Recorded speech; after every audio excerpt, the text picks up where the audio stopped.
noches.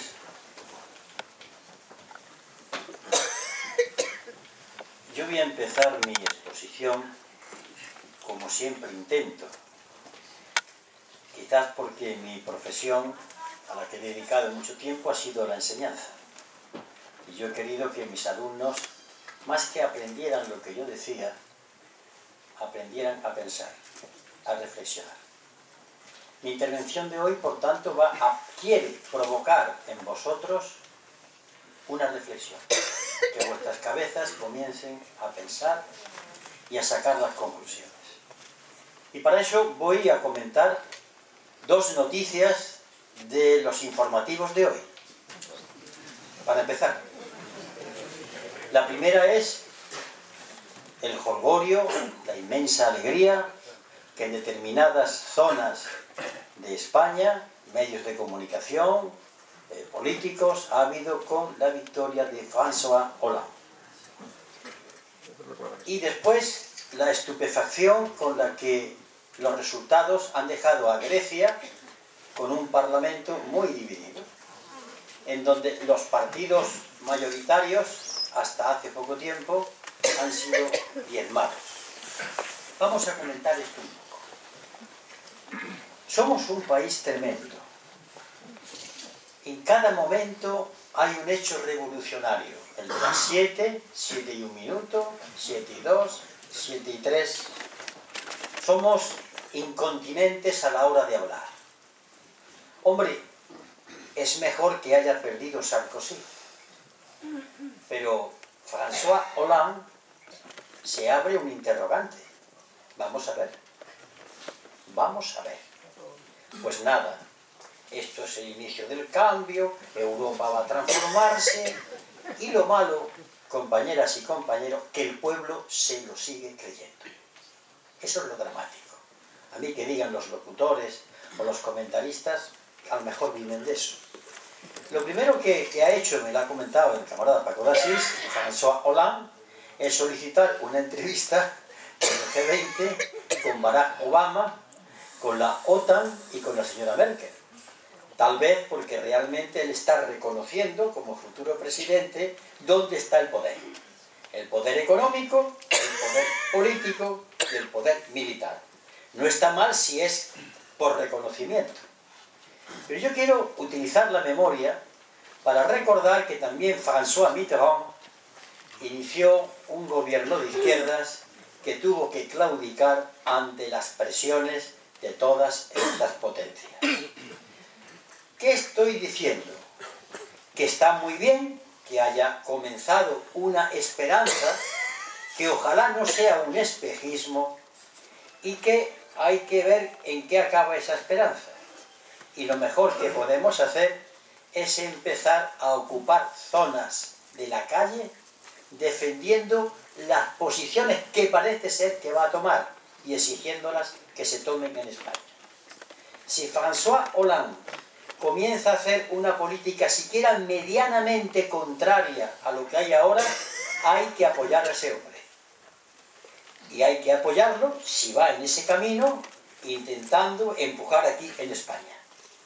Es lo mismo que si yo fuese, por ejemplo, presidente de gobierno de España y me atreviera a enfrentarme a lo que hay, me gustaría que los franceses se echasen a la calle y los griegos y los italianos. Hablo de los trabajadores.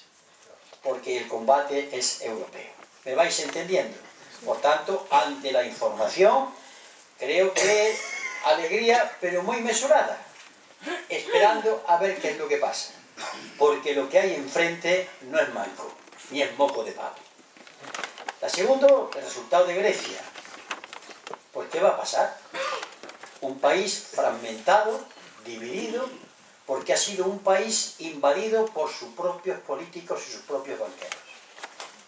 La banca griega, el capitalismo griego, que entre otras razones ha evadido 200.000 millones de euros en estos últimos años, pues ha invadido su propio país, al dictado de unos extranjeros, como en España, al dictado de los mercados.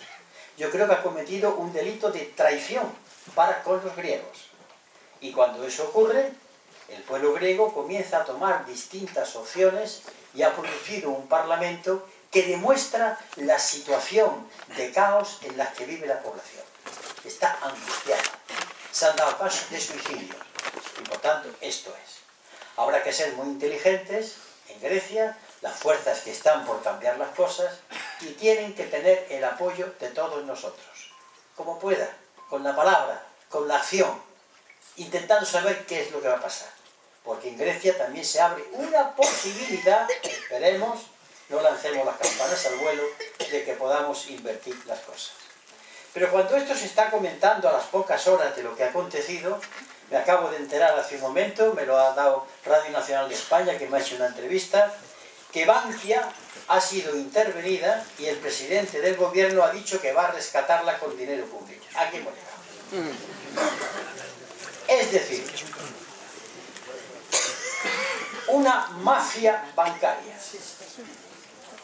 Unos que se han montado sobre el robo. Unos que han estafado el dinero público, han hundido a la banca. El Estado español invierte dinero de los españoles en reflotar esa banca. Esto no es nuevo. Viene ocurriendo hace decenas de años. Es decir, se socializan las pérdidas, hemos perdido, a repartir la pérdida, y cuando hay beneficios son para mí. Esta filosofía tan extendida no entre los banqueros, los agricultores de mi tierra, cuando hay una mala cosecha, la mano, pero cuando hay beneficios, la mano en su cartera. Asumida muchas veces por el propio pueblo. Es una auténtica injusticia que la gente no exige que sea reparada. Y además, cuando esto ocurre, Rodrigo Rato, que es la más alta autoridad de Bankia, simplemente ha dimitido. En un país medianamente decente, tendría que ser investigado, sometido a examen por el tribunal pertinente para ver las responsabilidades que ha tenido. Se va y aquí no ha pasado nada. Y se va y no ha pasado nada si fuese con dinero de Bankia. Pero es con dinero de todos los españoles en la medida que el gobierno va a inyectar dinero nuestro. ¿Cuántas veces está ocurriendo esta operación? Miles de veces. Ante la pasividad de las organizaciones y la pasividad del pueblo español.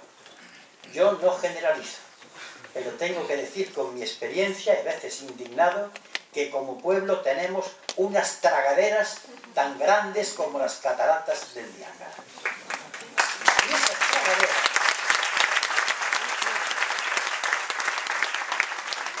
permanecen abiertas para tragarse todos los robos que están ocurriendo, pero eso sí, en un momento que se lesiona un futbolista o hay no sé qué historia amorosa, salimos para posicionarnos en favor de. Yo quiero recordaros la historia de la antigua Roma, cuando los cristianos perseguidos eran echados a los leones para que el pueblo de Roma aplaudiera aquella barbarie y se olvidara que estaba pasando hambre. Esto es muy viejo. Al pueblo se le dan informaciones, debates, se les incita a que digan determinada posición, la última.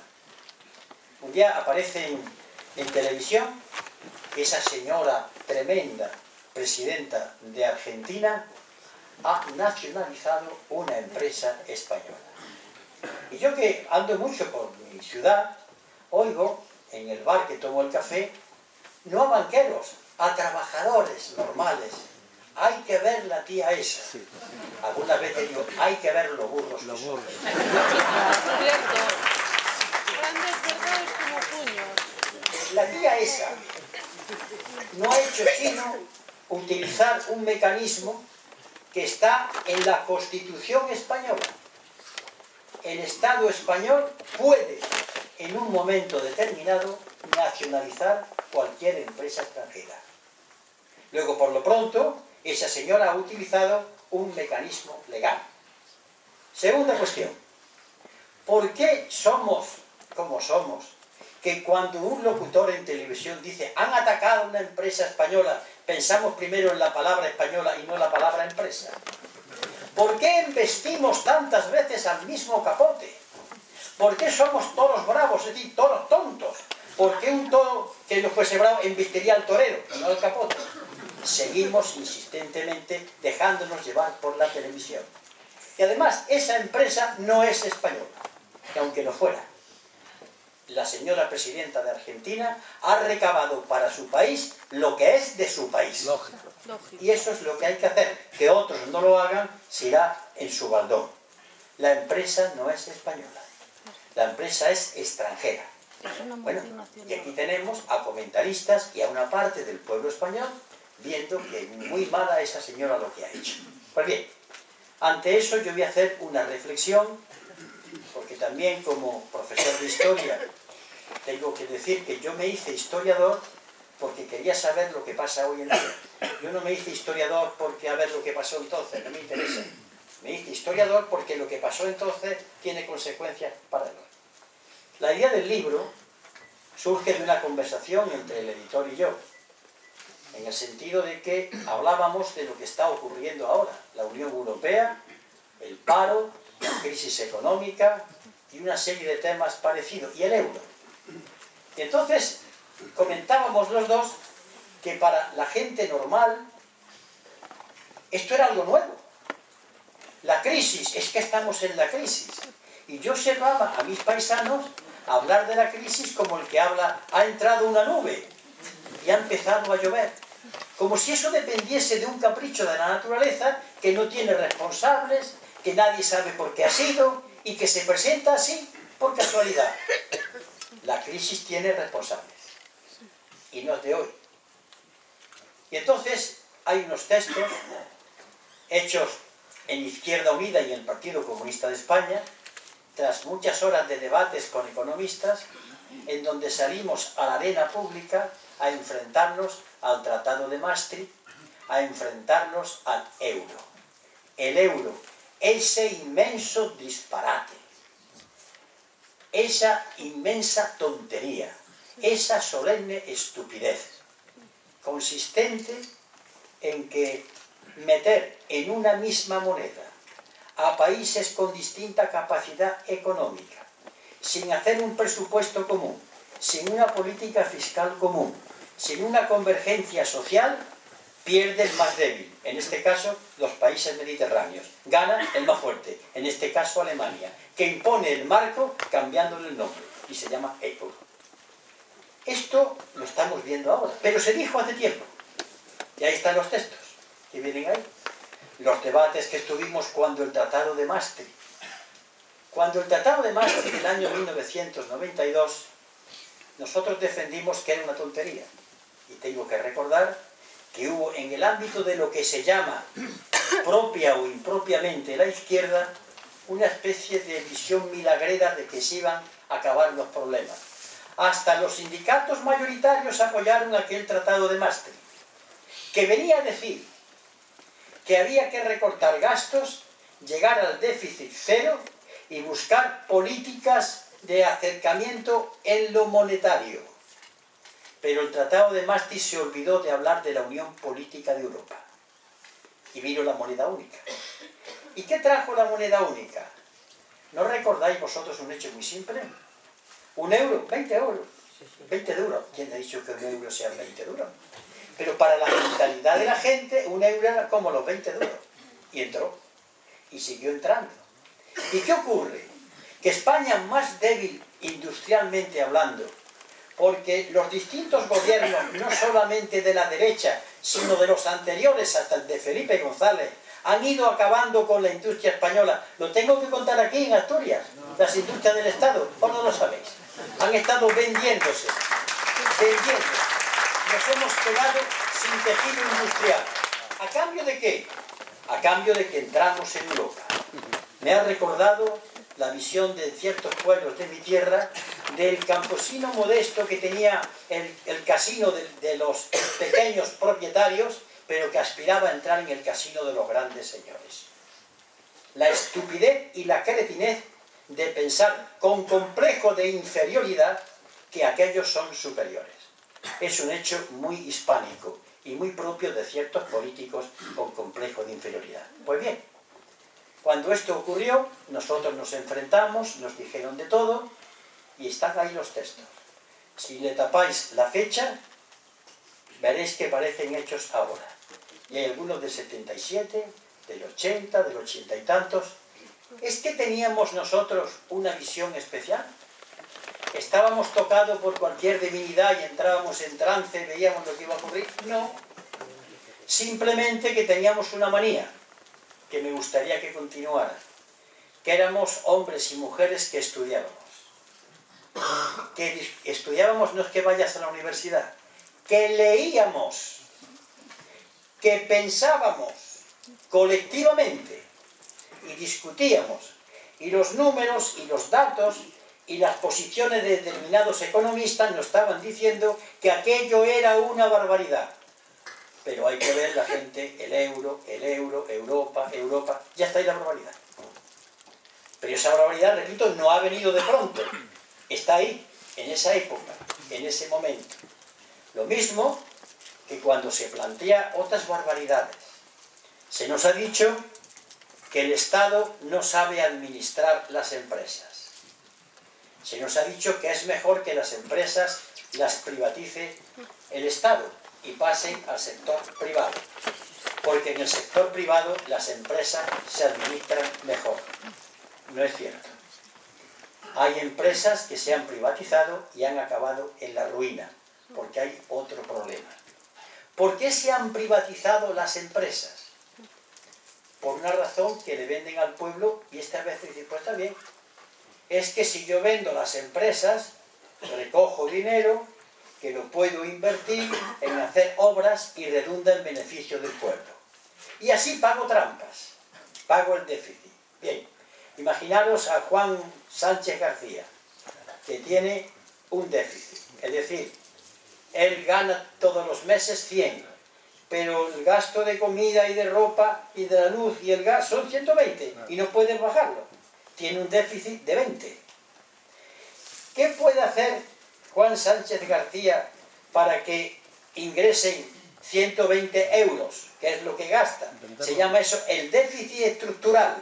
El déficit que tiene por vivir todos los días. No ha comprado nada, no ha tenido ropa cara, no se ha ido de viaje. El déficit por vivir es un déficit estructural. Está en la estructura de funcionamiento de la familia. Puede hacer dos cosas. O bien se aprieta más el cinturón, se hace una operación de estómago para comer menos, o busca trabajo, busca otro ingreso. Bueno, es normal que se le diga que busque otro ingreso. Este es el sentido común. ¿Pero qué es buscar otro ingreso cuando el Estado lo dice? Pues puñeta, sacar el dinero de donde está. ¿De dónde va a venir?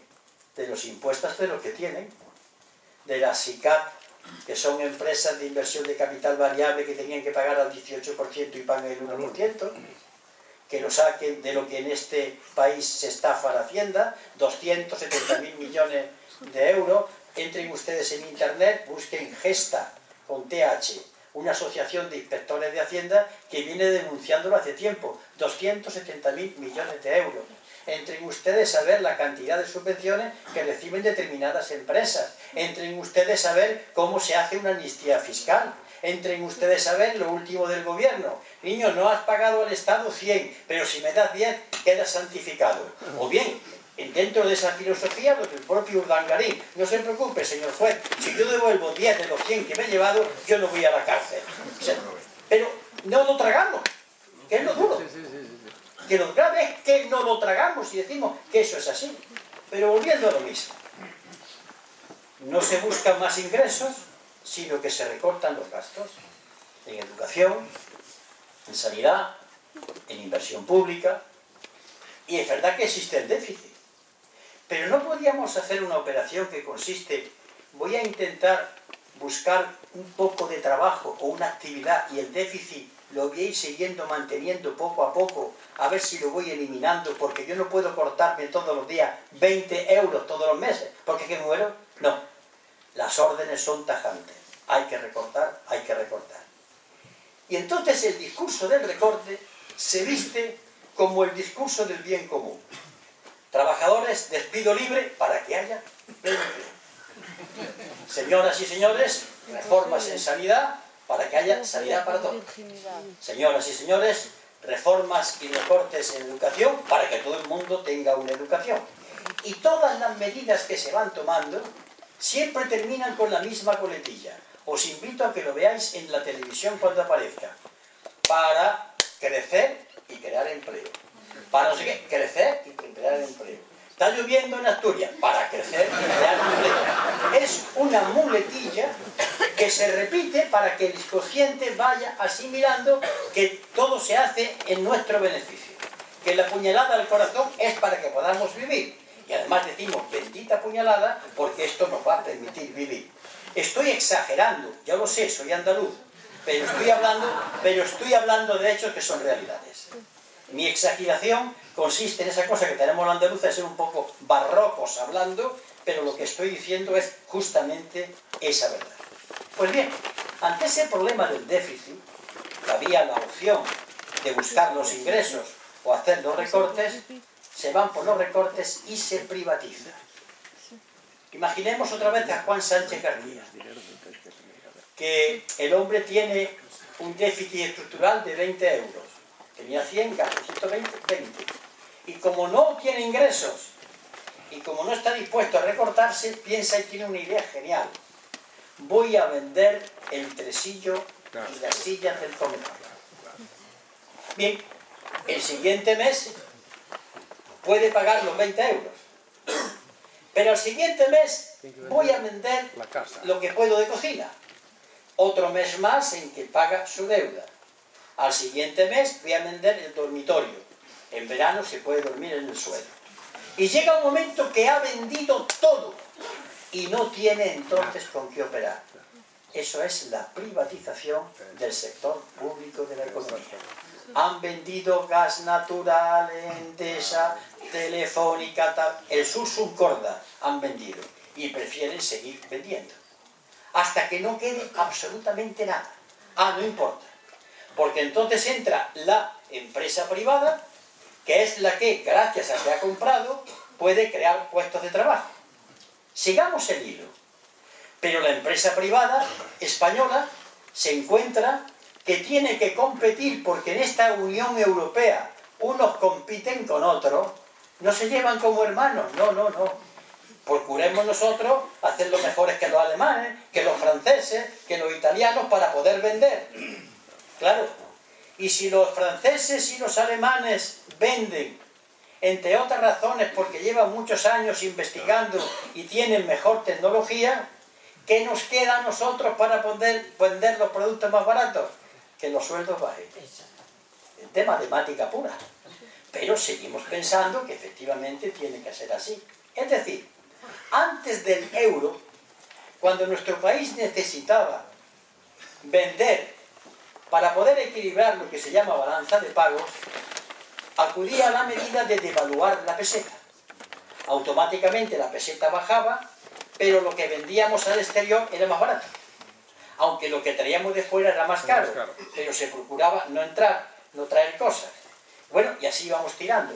Ahora no podemos devaluar la peseta porque no existe, y porque es el euro, y tendrían que devaluarlo todo, entre ellos no tiene sentido. Se han quedado entonces sin política monetaria. ¿Qué hay entonces cuando la política monetaria no tiene capacidad para luchar? Pues van entonces a lo de siempre, la política de reforma del mercado laboral. Ha habido 14 reformas del mercado laboral, si la memoria no me es infiel. Todas ellas tenían la coletilla para crear empleo. Y todas ellas lo han ido destruyendo.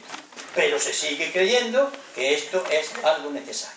¿Tú qué vas?